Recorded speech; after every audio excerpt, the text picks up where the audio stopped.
Habang nasa isang hapunan kasama ang aking anak at ang kanyang asawa, kung saan sa wakas ay nagkaayos kami matapos ang ilang taong pananahimik, nakatanggap ako ng text message mula sa isang hindi kilalang numero.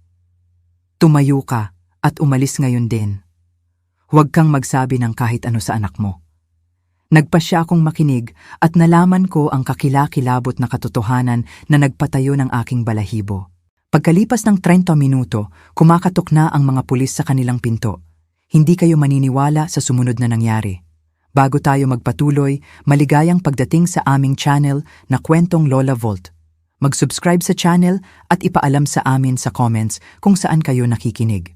Kumapit ang bula ng dishwashing liquid sa aking magaspang na mga kamay habang kinukuskus ko ang paboritong tasa ng kape ni Margarita sa pangatlong pagkakataon ngayong linggo. Parehong gawain bawat gabi. Hinugasan ang nag-iisang plato, nag-iisang tinidor at nag-iisang tasa na tanda ng isa na namang malungkot na hapunan.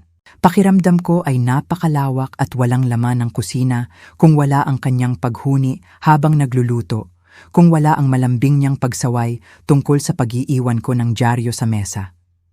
Pinatuyo ko ng maingat ang tasa at inilagay sa dish rack kung saan ito laging nakalagay, parang isang dambana ng masasayang alaala. Humuhuni ang refrigerator sa malungkot nitong tunog, pinalamutian ng mga kupas na litrato na hawak ng iba't ibang magnet. Nakita ng aking mga mata ang larawan ni Rico noong graduation niya sa high school, 17 anyos, nakangiti habang suot ang toga at nakayakap ang braso ni Margarita sa kanyang balikat. Bago ang mga pagtatalo, bago ang pera, bago ang katahimikan, ang matinis na ring ng telepono ay humiwa sa aking pagmumuni-muni na parang kutsilyo. Ang aking basang mga kamay ay nagkumahog sa pagkuha ng pamunas habang patuloy ang pagtunog ng telepono. Malamig ang receiver sa aking palad nang sagutin ko ito, habang sinisilip ang caller ID gamit ang aking salamin. Napapigil ako ng hininga nang makita ang numero. Si Rico. Sa isang saglit, hindi ako makagalaw. Isang taon ng katahimikan ang namamagitan sa amin na parang isang malawak na karagatan. Ang huling pag-uusap namin, nagdabog siya palabas matapos kong tanggihan ang hinihiram niyang pera para sa isang investment daw. Kung narito si Margarita, mas maayos niya itong nahawakan. Alam niya lagi ang tamang sasabihin. Hello? Ang boses ko ay lumabas na mas garalgal kaysa sa inaasahan. Tay! Ang boses ni Rico ay may tunong hindi sigurado, katulad noong bata pa siya kapag may nabasag siyang mamahaling gamit at hindi sigurado kung gaano kalaki ang gulo na pinasok niya. Ako to. Hinawakan ko ng mahigpit ang telepono, kumakalabog ang puso ko sa aking dibdib. Rico, hindi ko inaasahan. Alam kong matagal na. Tumigil siya at naririnig ko ang kanyang paghinga. Masyadong matagal, sobrang tagal na. Dahan-dahan akong lumipat sa aking paboritong upuan, yung pinilit ni Margarita na bilhin namin dahil maganda sa likod ko. Makinis na ang balat nito dahil sa ilang taong panunood ng balita sa gabi at pagsagot ng crossword puzzle tuwing linggo. Kamusta ka na, anak? Mabuti naman ako. Talagang mabuti.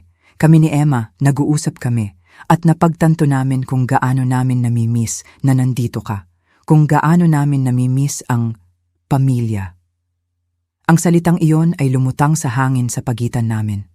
Pamilya, isang bagay na meron kami noon. Pride, pera, at matigas na pananahimik ang nagtayo ng pader sa pagitan namin. Namimiss ko na rin yon, pag-amin ko, nagulat sa katapatan ng sarili kong boses. Tay, pwede ka bang pumunta para maghapunan ngayong gabi? Nagluluto si Emma ng espesyal na mechado na paborito mo at pwede tayong mag-usap. Yung totoong usapan gaya ng dati. Napatingin ako sa family photo sa side table. Ako, si Rico, si Emma at si Margarita noong kasal nila 5 taon na ang nakakaraan bago nagkandaloko-loko ang lahat. Lagi-laging sinasabi ni Margarita, ang pamilya ay laging nagbabalik sa isa't isa paglipas ng panahon. Ngayong gabi, ang boses ko ay nagpapakita ng pagkagulat. Alam kong biglaan, pero nagsimula nang magluto si Emma at ayaw na naming maghintay pa. Marami na tayong nasayang na panahon. May kung anong kumurot sa puso ko sa boses niya. Isang kahinaan na naaalala ko noong maliit pa siya at takot sa kulog at kidlat. Baka tama si Margarita. Baka kaya talagang maghilom ng pamilya. Anong oras? Narinig ko ang sarili kong nagsasalita. 7:30. Ite-text ko sa'yo ang address. Lumipat kami sa Ayala, Alabang noong nakaraang taon. Ayala, Alabang. Mamahaling lugar, pero sadyang ambisyoso naman talaga si Rico. Pupunta ako, anak. Lumambot ang boses niya. Salamat sa pagbibigay sa amin ng isa pang pagkakataon. Pagkababa ko ng telepono, naupo ako sa madilim na silid. Hawak ang family photo sa aking nanginginig na mga kamay.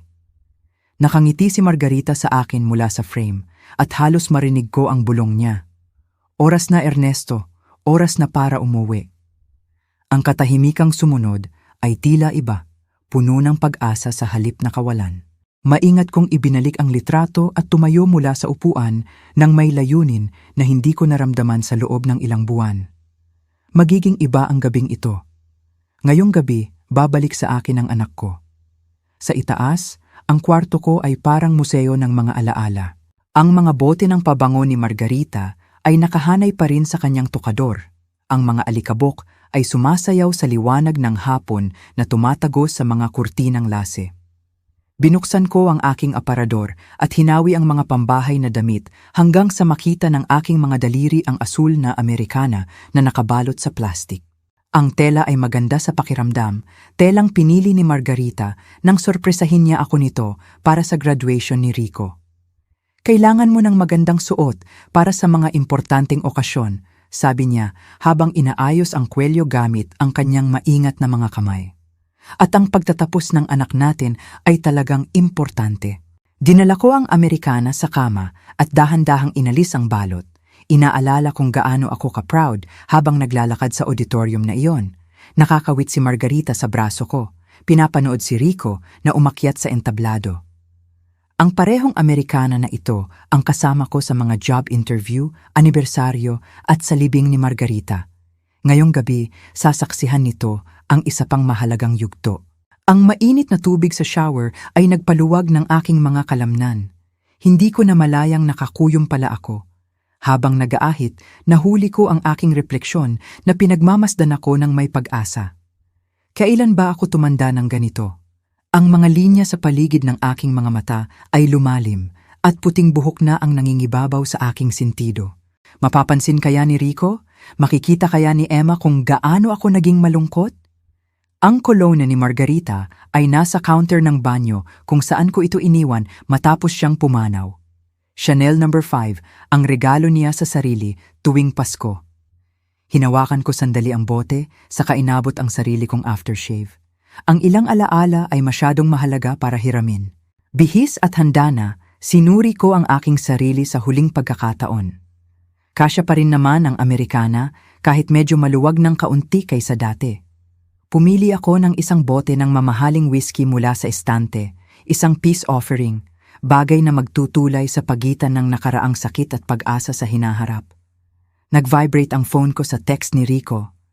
247 Nara Street, Ayala, Alabang. Hindi na kami makapaghihintay na makita ka, Tay. Nag-book ako ng Grab, nag-atubili ang mga daliri ko habang tinatype ang address. Ang Alabang ay halos 40 minuto ang layo, ibang mundo kumpara sa simple kong pamumuhay sa Sampaloc, Maynila. Ipinakita ng app na 8 minuto ang hihintayin. Nakatayo sa may bintana sa harap, pinanood ko ang pamilyar na mga lumang bahay na lumalabo sa dilim ng gabi. Kumaway si Aling Nena mula sa kabilang bahay at kumaway ako pabalik. Pakiramdam ko ay mas magaan ang pakiramdam ko kaysa sa nakalipas na mga buwan. Baka baguhin ng gabing ito ang lahat. Baka ang pamilya ay talagang makahanap ng daan pa uwi. Dumating ang Grab sa tamang oras, isang malinis na sedan na may magalang na driver na pumuna sa magandang panahon. Habang papalayo kami sa kalsada, habang ang Maynila ay nagiging slex at ang highway ay nagiging mga manicured na subdivision, pinanood ko ang pagbabago ng mundo sa labas ng bintana. Lumalaki ang mga bahay, mas malinis ang mga damuhan, mas malawak ang mga driveway. Nang pumasok kami sa village, nakatitig ako sa mga mansyon na kayang magpatira ng 6 na pamilyang tulad ng sa akin. Magandang lugar po ang Alabang, puna ng driver, napansin ang aking pagkamangha. Maraming matagumpay na tao dito. Binibisita ko ang anak ko, sagot ko. Lumalaki ang dibdib ko sa pride sa kabila ng pagtataka kung paano nakayanan ni Rico ang ganitong karangyaan. Maswerteng tao, may pamilya sa ganitong lugar. Maswerte nga, naisip ko, bagaman may halong pangamba ang aking kasabikan. Paano nga ba nagawang bumili ni Rico ng bahay sa isa sa pinakamamahaling village sa bansa? Bumagal ang Grab at huminto sa harap ng isang bahay na pang-architectural magazine. Nanigas ako sa backseat, nakatingala sa mga haliging bato at perpektong tabas ng mga halaman na malamang ay mas mahal pa ang halaga kaysa sa buwan ng upa ko. Isang pabilog na driveway ang nakapalibot sa isang magarbong fountain. 2 mamahaling sasakyan, isang Mercedes at isang BMW ang nakaparada na parang makikintab na simbolo ng tagumpay. Nandito na po tayo, sir, masayang sabi ng driver. Ang gandang bahay. Nagkukumahog ako sa pagkuha ng wallet, bahagyang nanginginig ang mga kamay habang nagbibilang ng pera at nagdagdag ng malaking tip. Salamat, mag-ingat ka. Ang pinto ng kotse ay tila mas mabigat kaysa sa dapat asahan nang tumapak ako sa malinis na semento. Ang sapatos ko, bagaman makintab pero halatang luma na, ay tumutunog sa bato habang naglalakad ako sa pabilog na daan patungo sa pasukan na pwede na sanang maging entrance ng isang maliit na hotel. Mga perpektong tabas na halaman ang nasa gilid ng daanan at ang mga ilaw na may motion sensor ay umiilaw sa aking paglapit. Bago ko pa maabot ang doorbell na tanso, bumukas na ang malaking pinto. Isang nasa katanghali ang gulang na babae, may maamong mga mata at ubaning buhok, ang nakatayo sa may pintuan, nakasuot ng malinis na itim na uniforme na sumisigaw ng propesyonal na kasambahay. Ang kanyang ngiti ay tila totoo, ngunit may kung anong kumislap sa likod ng kanyang mga mata. Pag-aalala? Babala? Nawala agad ang ekspresyon kaya inisip ko na baka guni-guni ko lang. Mang Ernesto! Mainit niyang bati, tumabi para papasukin ako sa foyer na nagmukhang closet lang ang buong sala ko. Ako po si Maria. Tuwang-tuwa po sina Sir Rico at Ma'am Emma na nandito kayo. Nakakamangha ang loob ng bahay. Ang sahig na marmol ay umaabot hanggang sa pabilog na hagdanan na pangmayaman sa teleserye. Ang mga crystal chandelier ay nagbibigay ng mainit na liwanag sa mga oil painting na mukhang orihinal at mahal. Ang mga sariwang bulaklak, totoo, hindi plastik na gaya ng gamit ko, ay pinupuno ang hangin ng banayad na bango. Tay! Dumagundong ang boses ni Rico mula sa loob ng bahay. Umaalingaw-ngaw ang mga yapak habang papalapit siya. Lumitaw siya sa foyer na mukhang modelo sa magazine. Mamahaling suite, perpektong gupit at mga ngipin na siguradong hindi ganun kaputi noong graduation niya. Nang maabot niya ako, ang kanyang yakap ay tila desperado, tumagal ng kaunti. Ang ganda ng itsura mo, sabi niya. Humuhakbang paatras para pag-aralan ako gamit ang mga matang tila parehong nagpapasalamat at balisa. Talagang gwapo. Lumitaw si Emma sa tabi niya na parang isang eleganteng aparisyon sa isang silk dress na malamang ay mas mahal pa sa sasakyan ko. Walang kapintasan ang kanyang makeup.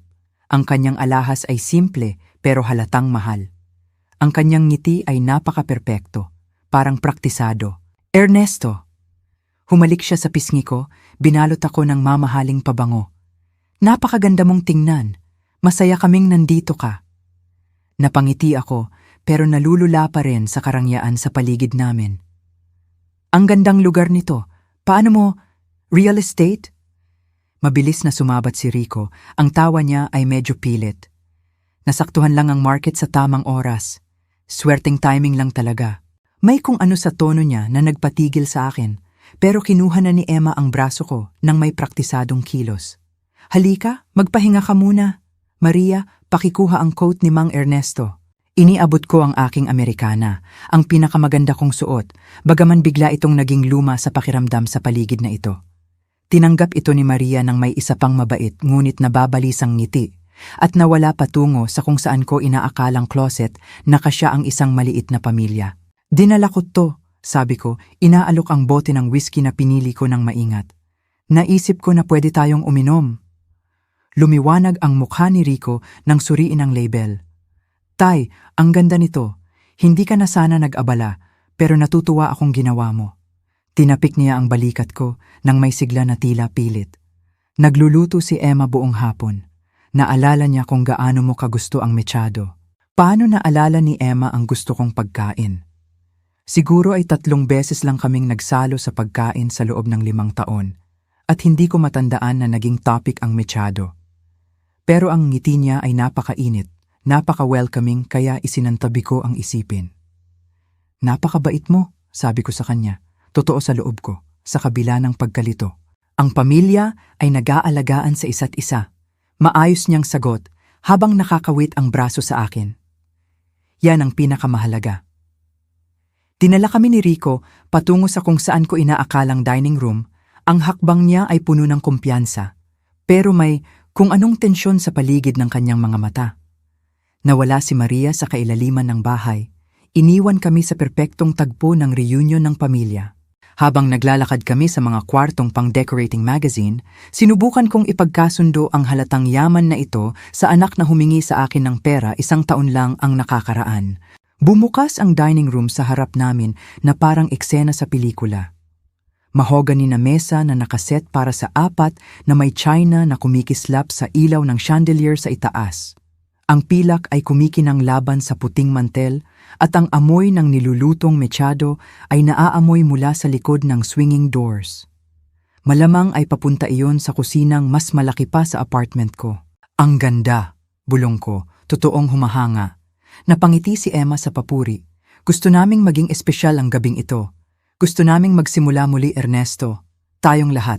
Habang hinihila ni Rico ang upuan ko nang may sanay na galaw ng taong sanay sa formal na kainan, inasahan kong nakikita ni Margarita ang sandaling ito. Ang kanyang batang lalaki ay may narating, nagtagumpay ng higit pa sa aming mga simpleng pangarap. Baka maging proud siya sa kung ano ang naging buhay nito. Baka aprubahan niya ang pagkakataong ito sa pagkakasundo na aking gagawin.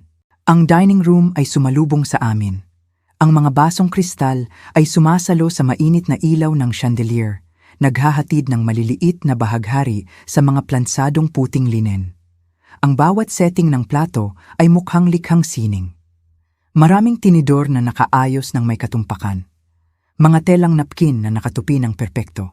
Hindi ka panipaniwala, bulong ko, habang hinahaplos ang makinis na gilid ng mahogany table. Napangiti si Rico habang hinihila ang upuan ko sa kabisera. Only the best para sa family reunion, di ba, Tay? Umupo si Emma ng maayos sa kaliwa ko habang kinuha ni Rico ang upuan sa kanan ko. Ang ayos ay tila sinadya. Pareho silang nakapwesto kung saan makikita nila ang bawat reaksyon ko at magagabayan ang bawat usapan.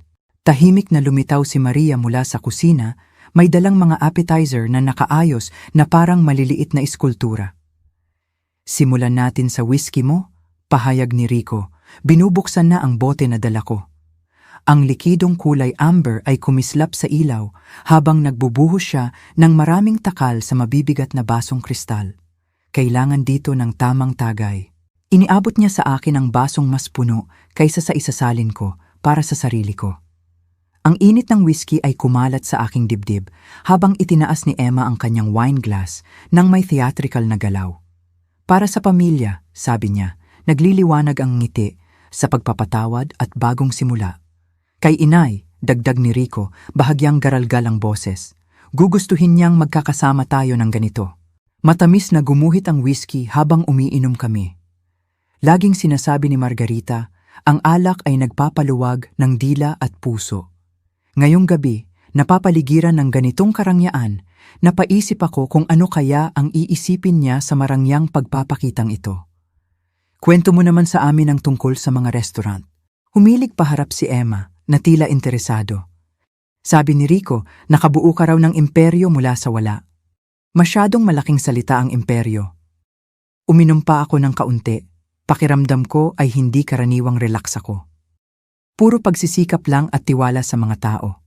Laging sinasabi ni Margarita, tratuhin ang mga empleyado na parang pamilya, ang mga customer na parang kaibigan. Huwag kang magpakumbaba, Tay. Muling nilagyan ni Rico ang baso ko bago ko pa mapansing naubos na ito. 7 branch na ngayon. Kahanga-hanga yan sa kahit anong pamantayan. 7. Sinusubaybayan niya pala kahit nung hindi kami nag-uusap. May kung anong mainit na lumawak sa dibdib ko. Baka mas nagmamalasakit siya kaysa sa inaakala ko. Isinilbi ni Maria ang sabaw nang may sanay na bilis. Bagaman napansin kong nanginginig ng bahagya ang kanyang mga kamay habang inilalapag ang mangkok sa harap ko. Masaganang soup sa pinong porselana. Isa pang paalala kung gaano nakalayo ang narating namin mula sa aking simpleng kusina sa Maynila. Naisip mo na ba ang pagre-retiro? Tanong ni Emma ng kaswal, hinihiwa ang tinapay ng may katumpakan. Magdahan-dahan naman kahit paano.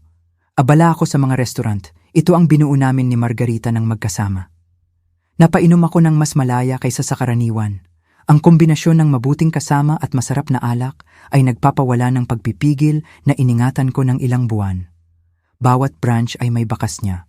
Nagkatinginan sina Rico at Emma. Nagkunwari akong hindi ko napansin. Tila nag-uusap sila ng walang salita, tulad ng ginagawa ng mga mag-asawa pagkatapos ng mahabang panahon. Hinawakan ni Emma ang kamay ko sandali, malamig ang mga daliri niya sa balat ko. Pero hindi ka pwedeng magtrabaho habang buhay. Marahang diin ni Rico. Naisip mo na ba ang succession planning?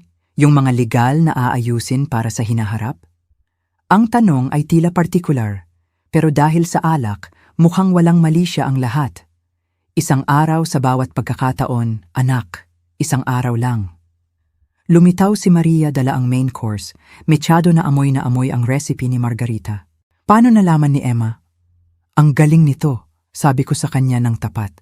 Eksakto sa luto ng asawa ko noon. Ang ngiti ni Emma ay parang nakapinta. Gusto kong maging espesyal ang gabing ito para ipaalala sa iyo na ang pamilya ay nag-aalagaan sa isa't isa. Habang kumakain kami, inaliw ako ni Rico ng mga kwento tungkol sa kanyang negosyo sa real estate. Bagaman ang kanyang mga paliwanag ay nanatiling malabo. Nagtanong naman si Emma ng mga direktang tanong tungkol sa operasyon ng restaurant, kita, at halaga ng mga ari-arian. Ang kanilang kuryosidad ay tila matindi, halos propesyonal. Uminit ang kwarto habang lumalalim ang gabi. Ang ulo ko ay mas magaan kaysa sa dapat asahan pagkatapos lang ng 2 baso ng whiskey. Mayaman na pagkain, mabuting kasama, at ginhawa ng pagkakasundo, sabi ko sa sarili ko. Wala nang iba pa. Tumingin si Rico sa relo niya nang akalain niyang hindi ako nakatingin. Sinusubaybayan naman ni Emma ang pag-inom ko na parang bartender. Palipat-lipat si Maria sa kusina at dining room ng may kaba, nabagsak pa ang isang tinidor na kumalansing sa marmol na sahig. May kung anong bumabagabag sa gilid ng isip ko, pero dahil sa whiskey ay nahihirapan akong mag-isip. Ang lahat ay tila surreal. Parang pinapanood ko ang sarili ko mula sa labas ng katawan ko. Kailan pa ako naging mabilis malasing? Dumukot ako sa bulsa ng Amerikana ko para kunin ang phone. Yung opening sa may QC noong nakaraang buwan, kung nandito lang si Margarita, magiging proud yon sa pagtanggap ng komunidad sa atin. Nag-vibrate ang phone ko sa palad ko bago ko pa ito mailabas. Nagulat ako sa vibration habang nagsasalita. Sorry! Bulong ko, tumingin ng may paumanhin kina Rico at Emma. Malamang yung manager lang, may routine question. Pero ang numero sa screen ay hindi ko kilala. Isang lokal na numero, pero hindi nakarehistro sa contacts ko. Kumunot ang noo ko, ang hinlalaki ay nakatapat sa notification.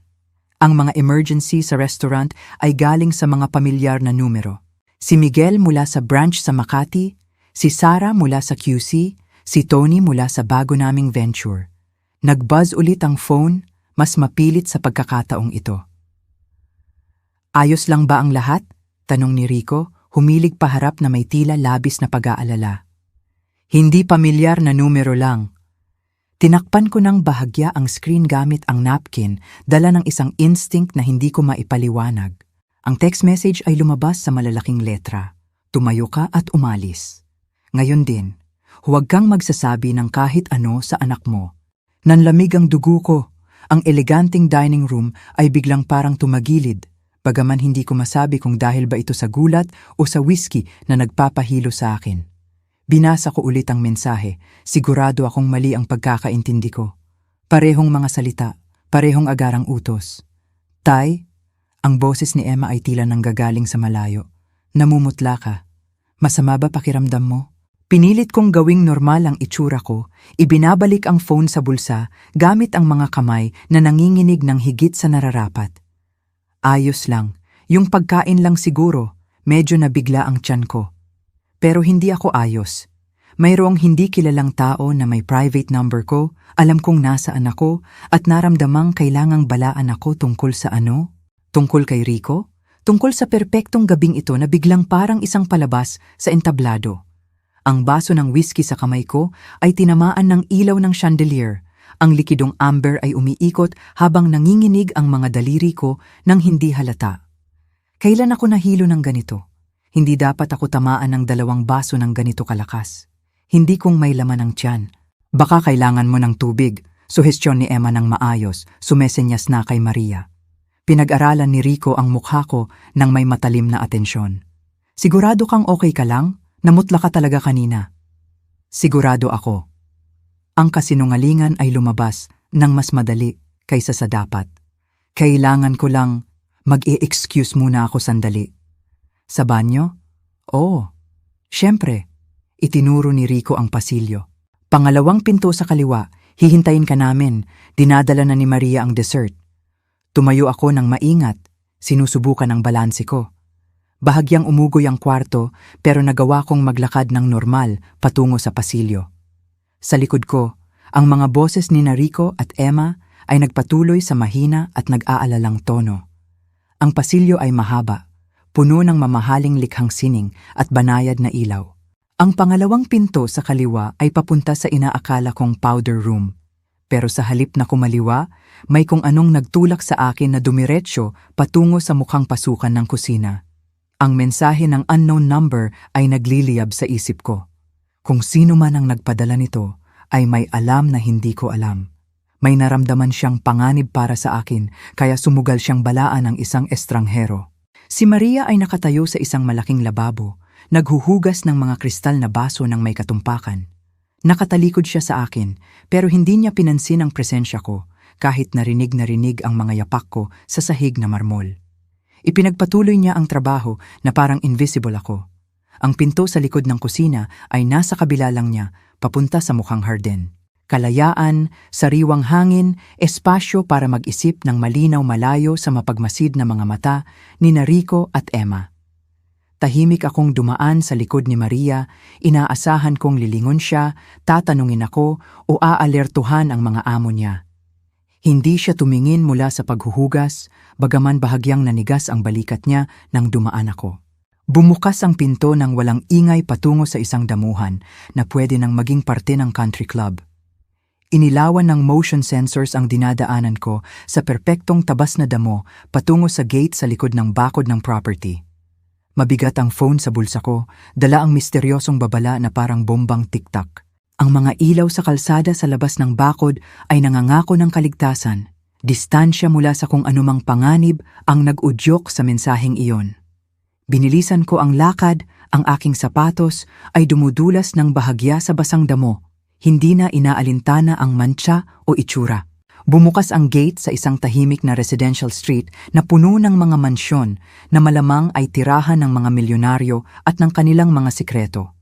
Kinuha ko ang aking phone gamit ang nanginginig na mga daliri, binuksan ang Grab app at nag-request ng pickup sa kabilang kanto mula sa address ni Rico. 5 minuto bago dumating. 5 minuto para magdesisyon kung praning lang ba ako o pinoprotektahan ang sarili mula sa isang totoong bagay.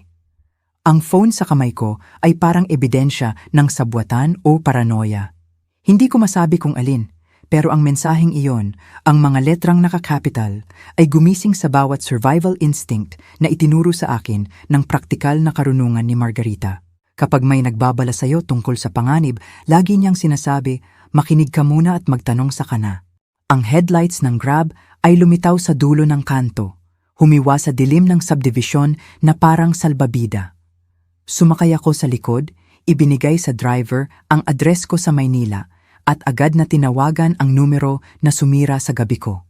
2 ring bago, may sumagot na boses. Maingat, hindi kilala, sadyang walang emosyon. Inasahan kong tatawagan mo ang numerong ito. Sino to? Ang boses ko ay mas garalgal kaysa sa inaasahan. Bakit mo ako binalaan? Hindi ko pwedeng ipakilala ang sarili ko pero nasa matinding panganib ka ngayong gabi. Imposible yan. Naghahapunan ako kasama ang anak ko. Isang katahimikan na tumagal ng sobra. Tapos, ang anak mo ay may utang na 130 milyong piso sa mga taong nambabali ng buto kapag huli ang bayad. Sumulyap ang Grab driver sa rearview mirror habang pumapasok kami sa traffic, malamang ay nagtataka kung bakit ang pasahero niya ay biglang nanahimik sa gitna ng usapan. Hinawakan ko ng mas mahigpit ang phone. Ang mga salita ng hindi kilalang boses ay umaalingaw-ngaw sa ulo ko na parang pukpok ng martilyo. Imposible yan! Ulit ko, bagaman kulang sa kumpiyansa ang boses ko. May real estate si Rico, nakatira siya sa mansyon. Nanghiram siya sa lahat para tustusan ang sugal, underground casinos, high-stakes poker, sports betting sa mga sindikato. Kalmado at planado ang boses. 2 linggo para magbayad o haharap sa seryosong pisikal na parusa. Ang malaya kong kamay ay napahawak sa door handle, na parang matatakasan ko ang impormasyong ito sa pamamagitan ng pagtalon sa umaandar na kotse. Sa labas ng bintana, lumalabo ang mga mamahaling bahay ng Alabang. Perpektong damuhan na nagtatago ng mga imperpektong sikreto. Kahit patotoo, yan, mabagal kong sabi. Ano ang kinalaman niyan sa pagbabala sa akin na umalis sa hapunan? Ang whiskey na dinala mo ay nilagyan ng zetrolium. Pinalalakas nito ang epekto ng alak ng 5 beses at ginagawa kang madaling sumunod sa mga suhestyon. Ang mga salita ay tumama na parang pisikal na suntok. Ang kakaibang hilo, ang paraan kung paanong ang 2 baso ay nakaapekto sa akin na parang 6. Ang tumataas kong kagustuhan na pag-usapan ang mga detalye ng negosyo na karaniwang itinatago ko. Iyon ang... Tumigil ako. Inaalala ang pagpupumilit ni Rico na buksan agad ang regalo ko. Ang maingat na pagbabantay ni Emma sa pag-inom ko, ang sabay nilang pagsasalin ng alak bago ko pa mapansing ubos na. Ang mga legal na dokumento ay inihanda ng maaga, patuloy ng boses. Kumpletong paglilipat ng iyong mga restaurant at ari-arian. Power of attorney na nagbibigay sa anak mo ng buong kontrol. Ang kulang na lang ay ang pirma mo. Ang driver ay nakatingin lang sa daan. Propesyonal na hindi pinapansin ang halatang pagkabalisa ng pasahero. Nakatitig ako sa mga kalsada ng subdivision na biglang nagmukhang masama. Bawat may ilaw na bintana ay posibleng nagtatago ng parehong pagtataksil. Paano mo nalaman ang lahat ng ito? Hindi na mahalaga yon. Ang mahalaga ay nakatakas ka bago makapirma ng kahit ano. Ang zetrolium na hinalo sa alak ay pwedeng magdulot ng pagkawala ng alaala, kaya madaling sabihin na kusang loob mong inilipat ang lahat. Naisip ko ang kabadong enerhiya ni Rico, ang praktisadong init ni Emma, ang kanilang mga direktang tanong tungkol sa succession planning at pagre-retiro. Ang gabi ay nag-replay sa aking alaala na may nakakatakot na bagong konteksto. Bawat tagay, bawat pagsasali ng alak, bawat estratehikong haplos ay dinisenyo para ibaba ang depensa ko. Hindi magagawa ng anak ko, pero namatay ang pagtutol sa lalamunan ko. Ang batang humihiling noon na basahan ko ng kwento bago matulog ay lumaki bilang isang lalaking desperado na lasunin ang sariling ama. Binigyan siya ng mga loan shark ng 2 linggo. Ang deadline ay sa loob ng 11 araw. Bakit mo ako tinutulungan? Tanong ko sa wakas. Dahil mali ang plano nila. Dahil karapat-dapat mong malaman ang totoo tungkol sa mga taong pinagkakatiwalaan mo. Ang anonymous caller ay alam ang mga detalye na walang ibang dapat makaalam. Halaga ng utang, pangalan ng gamot, mga ilegal na dokumento. Isang taong may malapit na access kina Rico at Emma. Sino ka ba talaga? Isang taong nakakakita ng higit pa sa inaakala ng iba. Isang taong hindi kayang manood lang habang sinisira ang isang inosenteng tao dahil sa kasakiman ng pamilya. Maria? Ang realisasyon ay tumama sa akin na parang kidlat. Ang kabadong kilos niya habang naghahapunan. Ang pag-iwas niya ng tingin. Ang sadyang hindi niya pagpansin nang dumaan ako sa kusina. Alam niya ang plano at pinili niya ang konsensya kaysa sa trabaho. Salamat, tahimik kong sabi. Huwag mo muna akong pasalamatan. Malalaman nilang wala ka na roon maya-maya. Desperado si Rico na subukan ulit, posibleng gamit ang mas mapanganib na paraan. Patuloy ang Grab patungo sa Maynila.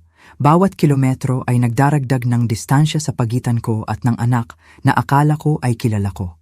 Ipinakita ng phone ko ang 3 missed calls mula sa numero ni Rico. Malamang ay nagtataka kung bakit ang tagal ko sa banyo. Anong dapat kong gawin? Protektahan mo ang sarili mo. Palitan mo ang mga kandado. Ipaalam sa mga abogado mo. Ilipat ang mga financial assets sa mga account na hindi ma-access ni Rico. Alam niya ang negosyo mo, luwar at loob. Bawat kahinaan, bawat routine. Nahuli ng driver ang tingin ko sa salamin. Nasa Slex na tayo, sir. Okay lang po ba kayo? Tumango ako, hindi nagtitiwala sa boses ko. Sa telepono, naririnig ko ang paghinga ng caller, naghihintay sa susunod kong tanong. Tetestigo ka ba kung aabot ito sa korte? Hindi ko kaya, pero ang katotohanan ay lilitaw din kapag naghukay ng malalim ang mga tao. 3 pang missed calls ang lumabas sa screen ko. Ang panik ni Rico ay lumalaki habang ang minuto sa banyo ay nagiging halatang pagkawala. Malalaman niyang tumakas ako ng sadya at ang desperasyon ay gagawin siyang mapanganib. Mag-ingat ka, babala ng boses. Ang mga desperadong tao ay gumagawa ng desperadong desisyon. May 11 araw ang anak mo para maghanap ng 130 milyong piso o harapin ang kahihinatnan na mas malala pa sa bankruptcy. Natapos ang tawag, iniwan akong mag-isa kasama ang malambing na tugtog sa radyo ng driver at ang bigat ng ganap na pagkasira ng pamilya. Sa isang gabi, nabawi ko ang anak ko at nawala ulit siya. Natutunan ang presyo ng tiwala at halaga ng pagiging inosente. Nag-buzz ang phone ko sa text ni Rico. Tay, nasaan ka? Nag-aalala na kami. Nakatitig ako sa mensahe tapos binura ito nang hindi sumasagot. Ang lalaking nagpadala ng mga salitang iyon ay nagplanong lasunin ako hanggang mawalan ng malay at nakawin ang lahat ng pinaghirapan namin ni Margarita. Tumikhim ng mahina ang driver. Sir, malapit na tayo sa exit? Gusto niyo pa rin po ba sa original address? Tumingin ako sa labas sa mga ilaw ng lungsod, tapos balik sa phone ko na nagpapakita ng ruta pabalik sa Alabang na nasa GPS pa rin. Ang kaligtasan ay nasa Maynila, pero ang komprontasyon ay naghihintay sa likod sa Alabang. Sa unang pagkakataon sa buhay ko, kailangan kong pumili sa pagitan ng pagprotekta sa sarili at pagprotekta sa kung ano ang natitira sa pamilya ko. Ang pamilyar na skyline ng Maynila ay kumakaway sa windshield, nangangako ng kaligtasan sa ginhawa ng luma kong upuan, kung saan ang alaala ni Margarita ay nabubuhay. Pero ang kaligtasan ay parang kaduwagan ngayon. Alam kung ano ang kayang gawin ni Rico sa iba. Kapag tumama ulit ang desperasyon, kinuha ko ang litrato ng kasal namin ni Margarita sa wallet ko, malambot na ang mga gilid dahil sa luma. Ang ngiti niya ay kasing liwanag noong araw na nangako kaming bubuo ng isang bagay na makabuluhan ng magkasama. Hindi siya kailanman umatras sa mahihirap na usapan, hindi pinili ang ginhawa kaysa sa paggawa ng tama. Hindi siya tatakbo, bulong ko sa litrato niya. Nahuli ng driver ang mata ko sa rear view mirror. Ayos lang ba ang lahat, sir? Sa totoo lang, hindi. Umayos ako ng upo. Ang desisyon ay tumigas na parang bakal sa dibdib ko. Kailangan kong tumawag, tapos babaguhin natin ang destinasyon. Nanginginig ang mga daliri ko habang tinatawagan ng 911. 2 ring, tapos isang profesional na boses. Emergency services. Ano po ang emergency nila? Sinusubukang lasunin ako ng pamilya ko para sa pera. Ang mga salita ay tila surreal kapag binigkas ng malakas, parang linya sa teleserye. May ebidensya ako at nandoon pa sila sa lokasyon kasama ang mga handang dokumento. Sir, nasa panganib po ba kayo ngayon? Wala ako dun ngayon, pero kailangan ko ng mga pulis sa 247 Nara Street, Ayala, Alabang. Babalik ako doon para kumuha ng ebidensya. Mabilis ang mga tanong ng dispatcher. Uri ng lason, bilang ng suspek, mga armas. Sumagot ako ng maayos. Ang training ko sa negosyo ang gumana. Malinaw na katotohanan, tiyak na detalye.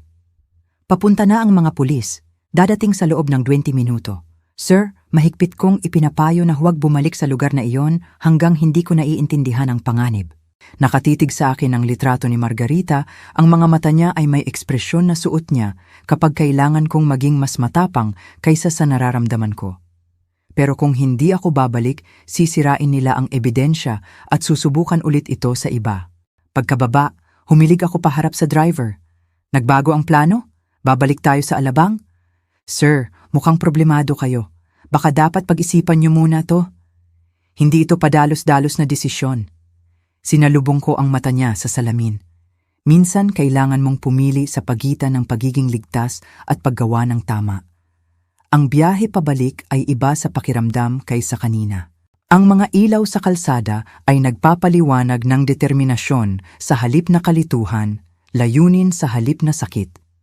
Bawat kilometro ay naglalapit sa akin sa pagharap sa anak na pinalaki ko, sa pamilyang pinagkatiwalaan ko, sa hinaharap na kailangan kong itayong muli mula sa simula. Ang boses ni Margarita ay tila bumubulong mula sa litrato. Ang pamilya ay nagsasabi ng totoo kahit masakit. 20 minuto ang lumipas, lumiko kami sa Nara Street. May mga sasakyan ng pulis na papalapit mula sa kabilang direksyon. Walang wangwang, pero hindi maipagkakamaling opisyal. Kumalabog ang puso ko sa dibdib nang ma-realize kong nangyayari talaga ito. Sisirain ko ang pamilya ko para iligtas ang sarili ko at posibleng ang iba pa. Maghintay ka sa kanto, sabi ko sa driver. Baka matagalan to. Ang paglalakad sa pabilog na driveway ay parang paglapit sa bitayan. Ang perpektong labas ng mansyon ay nagtatago ng planadong kasamaan, ng desperadong pagtataksil. Nanginginig ang kamay ko nang abutin ng doorbell. Oras na para harapin ang anak ko. Ang tunog ng doorbell ay umalingaw-ngaw sa mansyon. Mabilis na mga yapak ang papalapit, masyadong mabilis para sa karaniwang pag-aalala. Hinila ni Rico ang pinto pabukas, ang ginhawa at hinala ay nagtatalo sa kanyang mukha. Tay, saan ka ba nanggaling? Ang ngiti niya ay mukhang pilit. Nag-aalala na kami ng sobra. Pasensya na anak. Pinilit ko ang boses ko na maging mapagpaumanhin. Kailangan ko lang ng sariwang hangin. Nahilo ako pagkatapos ng lahat ng mamantikang pagkain. Nahilo? Tumalim ang mga mata niya. Halos kalahating oras kang nawala. Akala ni Emma may nangyari ng masama. Hindi ko na malaya ng oras. Maganda ang subdivision niyo. Napalayo ako ng lakad. Lumitaw si Emma sa likod ni Rico. Ang designer dress niya ay gusot dahil sa kabadong paglalakad. Ang perpekto niyang maskara ay nadulas sandali, nagpapakita ng takot sa ilalim. Ernesto, tinakot mo kami. Inabot niya ang braso ko gamit ang mga daliring nanginginig ng bahagya. Ayos na ba pakiramdam mo? Mas ayos na, salamat. Hinayaan kong igiyan niya ako pabalik sa loob. Napansin kung paanong ang hawak niya ay masyadong matagal, masyadong mahigpit. Kailangan lang luminaw ng isip ko. Ang foyer ay tila mas maliit ngayon, nakakasakal sa halip na nakakamangha. Bawat mamahaling detalye ay nagpapaalala sa akin ng maruming pera na bumili sa ilusyon ng tagumpay na ito. Siguro na parami ang inom mo ng wine sa hapunan. Ang tawa ni Emma ay tunog basag. Kukuhaan kita ng tubig. At saka, sa tingin ko gusto kong maupo ulit. Sadya akong naglakad patungo sa dining room. Kung ayos lang. Nagkatinginan sina Rico at Emma nang makahulugan na dapat ay hindi ko napansin. Ang sabay nilang reaksyon ay parang praktisado, parang mga aktor na nakalimutan ng linya. Siyempre tay, kahit anong kailangan mo. Ang dining room ay mabilis na naayos habang wala ako. Ang mga papel na maaaring nakakalat sa mesa ay wala na.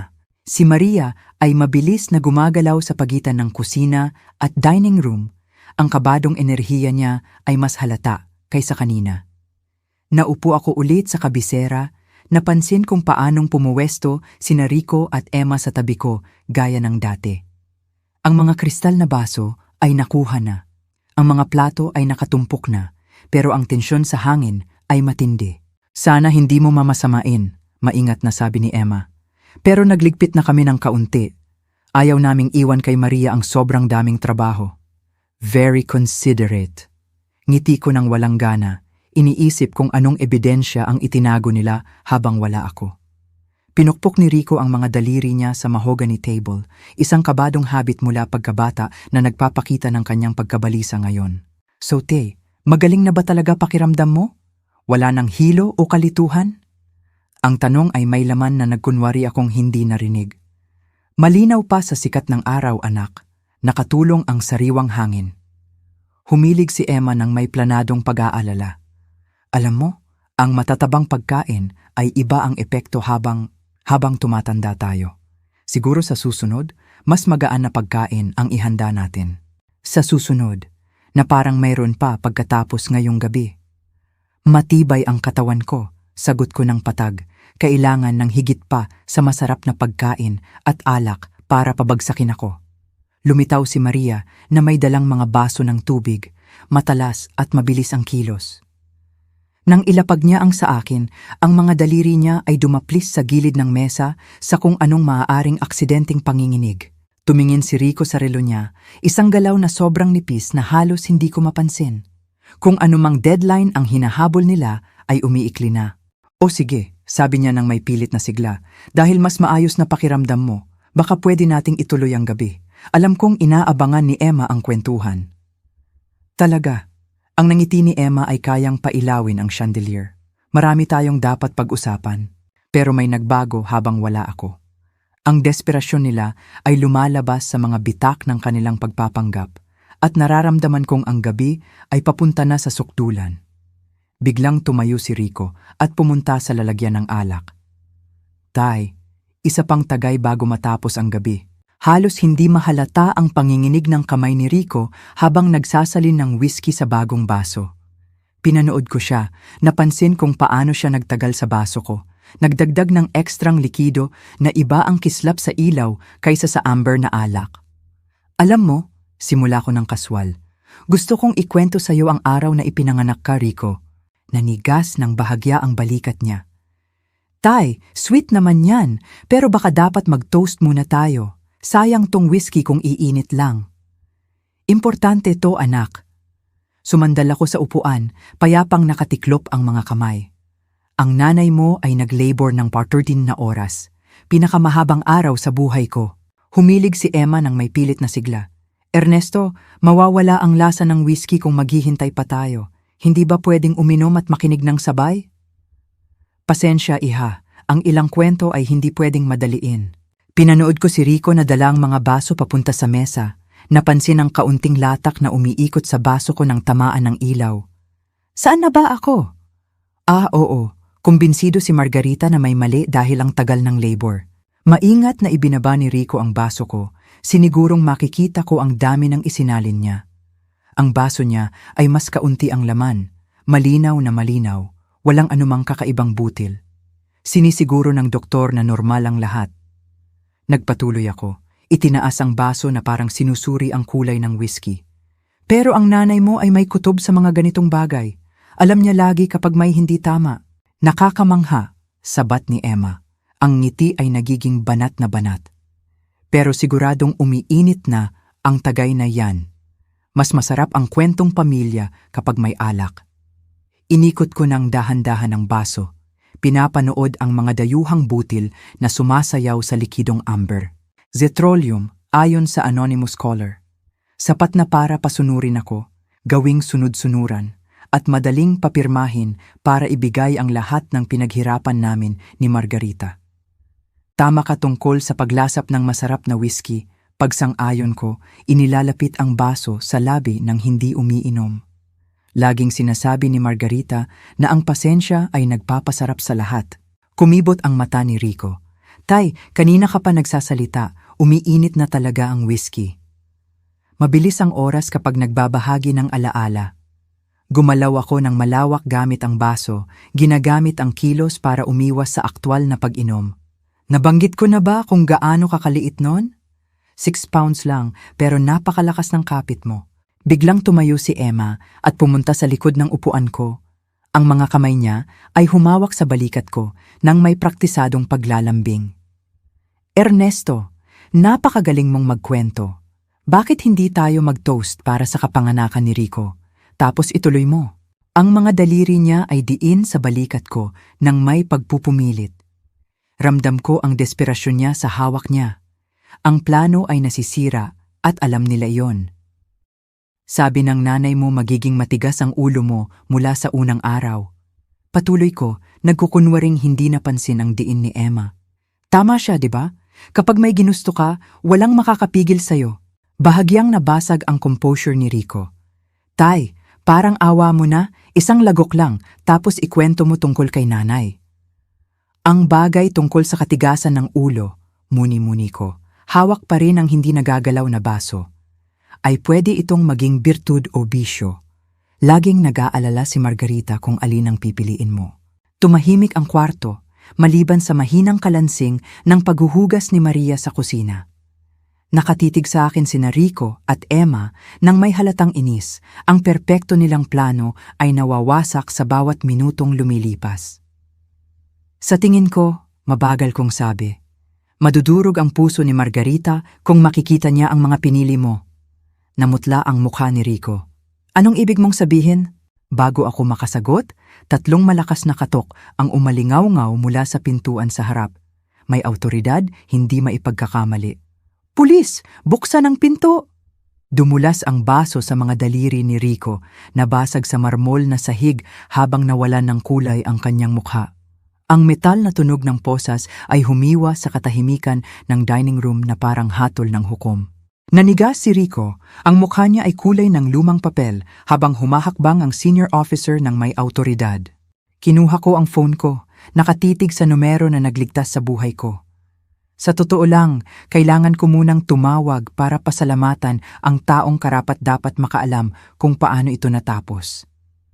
2 ring bago sumagot ang pamilyar na boses. Ito po si Maria Gonzales. Kamusta po kayo, Mang Ernesto? Maria? Ang ginhawa ay bumaha sa akin. Nandoon ka sa buong oras na yon. Nakita mo ang lahat at nagkaroon ka pa rin ng lakas ng loob na iligtas ako. Hindi ko po kayang hayaan na saktan nila kayo. Trinato niyo ako ng may kabaitan habang ang anak niyo at asawa niya ay trinato ako na parang muwebles. Napaluha ako sa lobby ng istasyon. Maria, paano mo nalaman? 3 araw na ang nakakaraan. Naglilinis ako sa opisina ni Sir Rico nang marinig ko silang nagpaplano.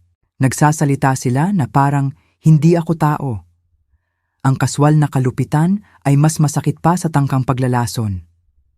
Isinugal mo ang trabaho mo para balaan ng isang estranghero. Hindi estranghero, lumambot ang boses niya.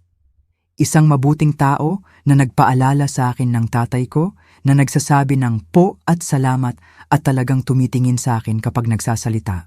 Maria, may itatanong ako. May lilipatan ka bang trabaho? Wala po, sir. May-ari ako ng 7 restaurant. Kailangan ko ng manager para sa pinakabagong branch. Isang taong mapagkakatiwalaan ko ng buo. Ang sweldo ay 60,000 panimula, may benefits at profit sharing. Rinig ang hikbi ni Maria sa telepono. Sir, hindi ko po alam ang sasabihin. Sabihin mong magsisimula ka sa Lunes, 10 a.m. sa Sampaloc branch. Ako mismo ang magsasanay sa'yo.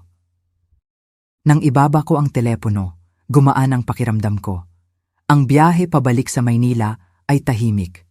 Ang mga ilaw sa kalsada ay nagpapaliwanag sa pamilyar na mga lugar kung saan ang katapatan ay mas mahalaga kaysa yaman. Sinalubong ako ng aking simpleng bahay na parang lumang kaibigan. Sa loob, tinanggal ko ang litrato ni Rico sa ref at inilagay sa drawer. Sumunod ang litrato ni Emma. Nanatili ang litrato ni Margarita, nakangiti. Sa kalendaryo isinulat ko, Maria, 10 CU AM Lunes. Sa ilalim noon, panibagong simula. Magugustuhan ni Margarita ang kwento ni Maria. Lagi niyang sinasabi, ang pinakamahuhusay na empleyado ay yung gumagawa ng tama dahil sa tamang dahilan. Sa kwarto ko, ang cologne ni Margarita ay nasa tokador pa rin, isang paalala na ang pag-ibig ay nangangahulugan ng pagprotekta sa mga tao mula sa kapahamakan. Kahit na ang kapahamakang iyon ay galing sa pamilya, lalo na kapag galing sa pamilya. Richard Miller, Rico, inaaresto ka para sa attempted poisoning, conspiracy to commit fraud, at elder abuse. Ang boses ng opisyal ay may bigat ng karanasan sa mga pagtataksil sa pamilya. May karapatan kang manahimik. Kalokohan to! Basag ang boses ni Rico na parang tinedire. Officer, misunderstanding lang to. Nalilito ang tatay ko. Tay, parang awa mo na. Ang histerya ni Emma ay bumubulusok. Sabihin mo sa kanila na malaking pagkakamali lang ito.